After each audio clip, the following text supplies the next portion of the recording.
Hello guys, I've just came back from work, working as a teacher from an English competition at my college that I'm working at, which was rather interesting. I was kind of asked the day before to be one of the judges to judge around 46 different students learning English of all sorts of levels, I suppose, yeah. It was super interesting, very strange, and I had to kind of pull off the whole show as the host, more or less. Very spontaneous, and yeah, that's kind of what's happening right now in my life. It's just everything is a little bit of a mess. I guess it's China, it's just not really that well planned out, but I really enjoy it. I really enjoy my time. Yeah, I must say, like I think I've never felt so free living in such communist country. It's kind of weird to say that, but there's so many rules which everybody breaks here that you can kind of do whatever you want without feeling bad for it, and things like that just happen. And it's cool that you get really amazing opportunities here by basically just talking to people. They invite you to do certain things, like for instance being a judge at a competition, which I would have never expected.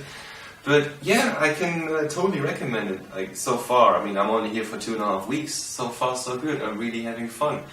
One of the things I'm also enjoying, as you probably know by now, is the food. A friend of mine suggested I should try something a bit different, combine one of the best things you can get in China and the best things you can get in England, where I used to study for 4.5 years, which is Marmite. I fell in love with this stuff. I used to hate it terribly, but now I love it. Love it or hate it. And the other thing is one of those century eggs. See, I tried those before a few days ago. You've probably seen a video by now. Well, check it out if you want to. They're a bit strange.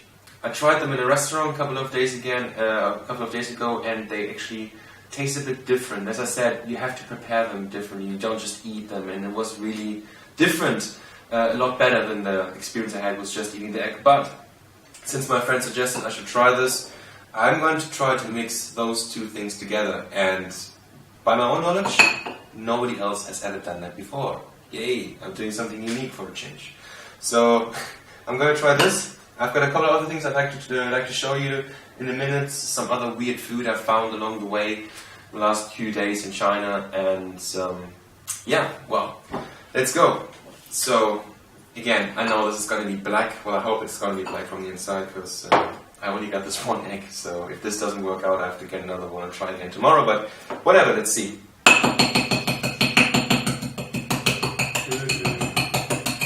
Stubborn as usual. And wait, this is kind of grey, not really that black. Maybe it's just the skin. Well, it is black. Yeah, you got a century egg here. It's a bit gooey, a bit more gooey than the other one I had before, but I don't care. Like, I don't care how this is gonna look like, how this is gonna taste like, because I'm gonna do it with Marmite. Yeah, that's definitely what it is. It's a century egg. But yeah, I really enjoy being a teacher here in China. It's such an interesting, weird experience, because you're also being treated so differently. It's not like a big town like Hong Kong or Beijing here. It's Taiyan is a town, and although it has 4 million people, it only has around 400 foreigners. So you're still being looked at quite strangely from certain people, especially the students, because, well, what I've been told is that for the last 2 years, there's only really been one German teacher at that school, so they only really know one person, and it's kind of fun, really. Like, you're just being yourself, but you're also kind of special, and I guess it's as much of a great experience for my students as it is for myself. So yeah, I can really recommend it. So that's the whole egg, and I'm gonna have some Marmite with it. This is gonna be weird. I actually fed some of my students Marmite a couple of days ago, like showing them some Western culture, I suppose, and they really, had a mixed experience.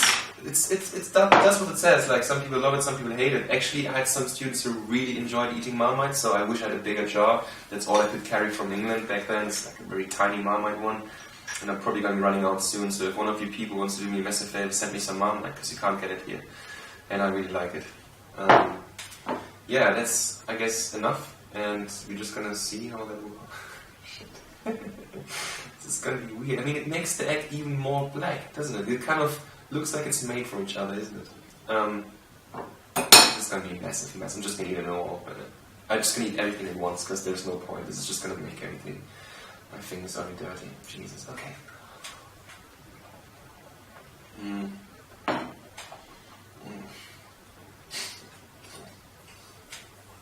Oh god. Oh god. Yeah, it is terrible. I love Marmite, but this really doesn't help it. I don't think you should eat a whole egg at once. Especially not like this. It's not prepared or anything like that. The one in the restaurant I had a few days ago was a lot better. And I would say if you ever fancy trying century egg, totally try them. They're definitely worth trying. This is funny. I'm sorry. There's no other way. But yeah, definitely try them in a restaurant or something if you can. Because they do taste very nice. And the one I had in the restaurant actually tastes like a normal egg, but very strong and intense and enjoyable. I must say this wasn't bad.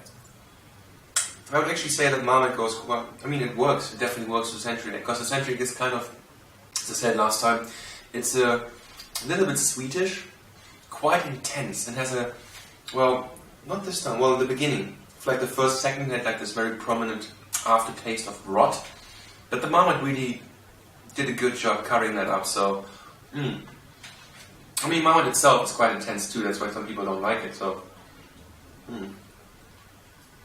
I did bring a towel, I'm sorry guys, but... Anyways, that's my dinner, and I think we should carry on, because I've got some other stuff I would like to show you. Is it going to be better? I suppose it won't, but hey! So let's do something a bit more harmless here. Something called ugly orange. I don't know the Chinese name, but that's what they said, what it's called, so... Got a little panda here, I love these. One of my stores, my favorite stores around the corner where I basically go almost every day. They sell these, and they really hold up to their name. They are very ugly oranges. I mean, look at this. It's massive, and it's kind of looking slightly deformed.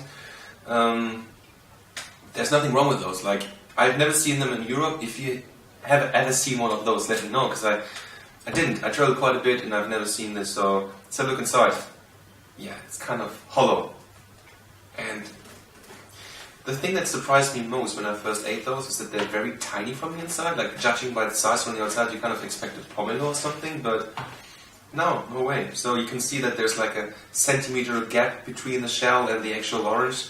So the thing you get kind of just turns out to be somewhat normal-sized orange, I guess. It's not that big really, but yeah, look at those. Like, they peel so easily. You don't have to bother peeling them, and that's one of those things I always hated about like normal oranges, especially when they're kind of very fresh still, that the skin doesn't come off. That's so different with these. And you can see all the little capsules here and all the little details. So yeah, these are very easy to eat. And taste-wise, I'm going to remind myself quickly because I had one like a few days ago. So let's see. Yeah, better than a normal orange, definitely. A lot more fruity, a lot more juicy, quite intense in terms of taste. I mean, I suppose they're local, or at least closer to the ones you get in Europe, so that explains why the taste is different, but I'm really enjoying those. I'm really enjoying those. I wish they would sell them in Europe. If you ever see those, don't be intimidated by their weird, ugly look. They're really good. So yeah. I have the rest later, so we can carry on. I don't want this to be like super long, because I don't want to bore you guys. I'm gonna have one more and save the rest for later. Actually, there's something else I'd like to show you. I'm gonna make a quick cut here, because I actually have it in the fridge and I forgot to get it, so back in a sec. I'm back! So, drinks. This is gonna be a little bit of a surprise, but yeah, I actually found Pabst Blue Ribbon in China, which is, I suppose, I'm not entirely sure, but I heard the name before. I never tried this. I've never seen this anywhere in Europe. From what I know, it's one of those absolutely terrible tasting American beers. And as I said, I've never tried it, but judging by the size of the bottle, it can only be awful, I guess. So it's funny that I found it in China, and I've never seen it in Europe, so I just thought, might as well, because the food I'm gonna have, food I had already, I thought it's gonna be a lot worse, so I need something to drink it, but it was actually not that bad. So, anyways, the other one I have is this kind of intimidating looking black bottle. which says Fen Yang Wang. I have no idea what it is. It looked cool, I like the bottle, and I thought once it's done I might put some developer into it for developing my film, obviously, because this is most likely light tight. That's why I wanted it. It says there's 42%, so what can I say? This was like €2.50, and it doesn't look cheap. So that's to give you a hint of pricing in China. It's ridiculously cheap if you stick to Chinese food. This was also kind of cheap, but as you can see, it's got like a Chinese lettering down there. I think it's kind of made in China, which doesn't mean it's a rip-off, but it's obviously local somewhat, so I guess that's why it's a bit cheaper. It's like €1, not that bad. Let's try this first. And then we're going to have some more fruit in a second, because I have something very special for you that I'd like to show you. Something kind of weird, and I must admit though, I've tried it once in Vietnam, but never like that. You'll see in a second what I mean. Well, let's try this. Pabst Blue Ribbon. I might regret this, I'm pretty sure, but yeah. Drinking beer on YouTube. I'm not even sure if that's legal, but I don't care. It's just about me and my journey, and beer is part of that. So is this stuff. I suppose it's like rice wine or something. Just enjoying life from time to time.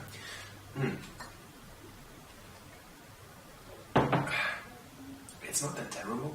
Like, it's a bit watery, but not that bad really. I mean, this is almost a liter. It's like 946 milliliter. They couldn't have been more precise with that. It's not that bad. I'm gonna save the rest for later, or maybe another day. Really didn't think it's gonna be that okay compared to, well, maybe it's because my standards dropped quite heavily after drinking the Chinese beer, which is mostly water, somewhere around 2.5%. This one doesn't even say how much it has. I couldn't tell. 3.6. Not that strong really, but it's okay. It really kind of competes quite nicely with the rest. The other beers you can get here. Yeah, I'm going to try this, but I'm going to try this in a second, because I will need this in a second, most likely. Yeah. Because I have something, yeah, as I said, something special, which is this. Yeah. It comes from a convenience store. That's how it looks like. This is a chicken's foot. Chicken's foot. Teaching German, not English yet. I tried those in Vietnam, and I thought they're kind of cool, but I've never seen one packaged like this, so I don't read Chinese. I'm trying to learn, but it's going to take me some time, so I have no idea what this says, and the Google Translator doesn't do me any good. Like, I don't know what it is, because lettering is so tiny on the back. I don't know if they're cooked or not. That's it. I literally don't know if I can eat those, but I still want to do it. I've got some school tomorrow on Saturday, which is like an additional class, so if I happen to be sick, you only live once. That's fine. How do you open this one? Why did I get it like that? It's so easy to open like that. But yeah, it's not uncommon to get like meat like this in corner stores. Maybe not chicken foot, but this looks terrible. There's like gel everywhere, and oh my god. This doesn't look at all like the stuff you get in Vietnam. I don't think this is kind of a common thing here in China, but this literally looks like it's been cast in gel. Yeah. I told you I'm going to try some weird food. This definitely counts as weird food. And if you have any idea that I could try something else, maybe that's even weirder than chicken's foot covered in gel, let me know. I'm kind of curious, because I want to try a lot of different things while I'm here, and China has a lot to offer. But yeah, enough talking, let's try this. It smells like your typical barbecue. Nothing terrible about it. Let's see. I must say though, I don't get why they have this as a snack, especially a single one, because there really isn't that much meat on this one. You guys should have seen me earlier. I was invited after the competition I mentioned by some of the teachers to join them for like a little lunch, I guess, which turned out to be really fancy, and I didn't expect that. Like within my school, there was a super fancy, like sort of closed little room, and we had amazing food. And one of the things we had was fish. And one of the Chinese teachers told me that you know what, try the head, because the head is super healthy and all the good stuff collects in the head. And that's one of those things that European people don't really eat. I did it before a few times with like smaller ones, but this is like a big, big fish. So yeah, he challenged me and I ate it. And kind of impressed the crowd that like European people do these kind of things, because, you know, like, I don't get it. Germans are super shy when it comes to food. One of the reasons why I came to China, because I like it. And I'm actually surprised that this is kind of okay. It doesn't taste bad. It doesn't really taste like anything but just your generic meat taste. But again, I'm surprised that these come in like single packs, because there really isn't that much meat on these. I don't want to eat the bones. I mean, I did it before. I ate a pigeon in Vietnam. I ate the whole thing, including all the bones in the head and everything. But it's like a tiny bird, and this is just too big, and the bones are just not. You can't eat those now. But I tried. It's not because I wouldn't. Whatever. Okay, pick it up later. Just gonna chew myself to death. I remember that I used to compete or join a competition in Vietnam. A food competition, which was kind of fun. And I ate scorpions. I would love to show you that, eating scorpions, but hang on, I might have that video still. I might upload it another day or something, but if I can find myself some scorpions here in China, obviously I can give you a fresh video on that. You have to try those scorpions, but not just like just the meat, the whole thing, including the stinger, the claws and everything, because they're really amazing, just kind of hard to chew. Obviously, that goes without saying, I won the competition, so... Yes, it is. Okay, really isn't as bad as I thought. Yeah, they do like their meat at the convenience store, like I said. You can buy all kinds of meat at the convenience stores.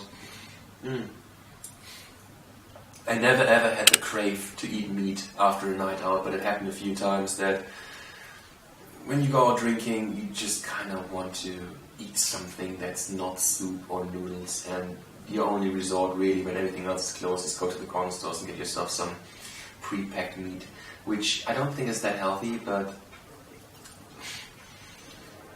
try getting yourself like a Snickers or something, or like a Mars bar. You just don't find those, especially at night. Well, some stores do them, but they're either super expensive or kind of rare, so... Long story short, I did try. Sorry for all that fiddling around, these are bones, I can't eat those, but I did try the meat from the corner store, and again, I was surprised that it wasn't actually that awful. Maybe it's because I put a lot of like artificial taste enhancers in there, and obviously there must be something in there, otherwise this wouldn't stay fresh for like whatever long it takes to sell those, probably a year, because nobody else eats those. I've never seen anybody eating this stuff in China so far. I think Chinese people are a lot less experimental when it comes to food than like Vietnamese people are. It's definitely not in the north. Like in the north they just really like their vinegar and their noodles, and that's about it. I have to say though, that both the vinegar and the noodles are very good here. Shaanxi region, come around if you want to. You're gonna have some, if you like noodles, go to Shaanxi. You're gonna have a good time. They have like 100 different types of noodles. It's like, noodles in Shaanxi is like beer in Germany. Sorry guys, technology. For whatever reason, my camera cut out at that point. I've just realized I did finish the food, and what I just wanted to say about the noodles and stuff in Shaanxi is that they're really good, but I haven't really come across anything that I didn't like. So if you want me to show you some of those local noodles, or generally the food here that you can get the sort of more normal stuff, just let me know. It's probably still special for you. Anyways, the other thing I wanted to show you, I didn't actually open it yet, it's still closed, so I haven't reached that point yet. It's this mysterious black bottle, and I think it's like rice wine or something like this, but I don't know, because, yeah, well, Fen Yang Wang. Don't know what that is. If someone knows, let me know.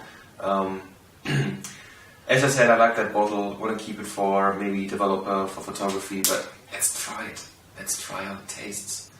Oh yeah, it does smell like rice wine. Let's see. I'm actually quite glad that it only cut off there, because I only lost like a minute, so that's not too bad. Sorry for that, guys, but well, you saw me eating the food, so I did definitely finish it. It's the rest of this here, but whatever. This is the last thing we're going to try for today. It's probably not going to be bad. I mean, I expect this to be good, really. Not expensive though. I'm not sure if you still got that, but these bottles are like €2.50, like £2.20 or something. Really not expensive, and that's great because you can always have some good stuff in the house. And this really doesn't look cheap. It looks kind of decent. Anyways, that's like a shot, and I want to see if it holds up. But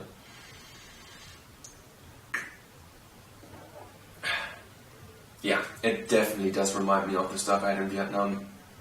Kind of a fruity, berry-ish aftertaste to it. Very enjoyable. Yeah. Oh, very strong. Very good. And yeah, I'm probably gonna get a few more of these bottles, obviously, to store my chemicals in there. For no other reason than that. That's it for now, guys. As I said, if you want something cool, if you want something special, let me know. I hope I can find it, but cheers for now.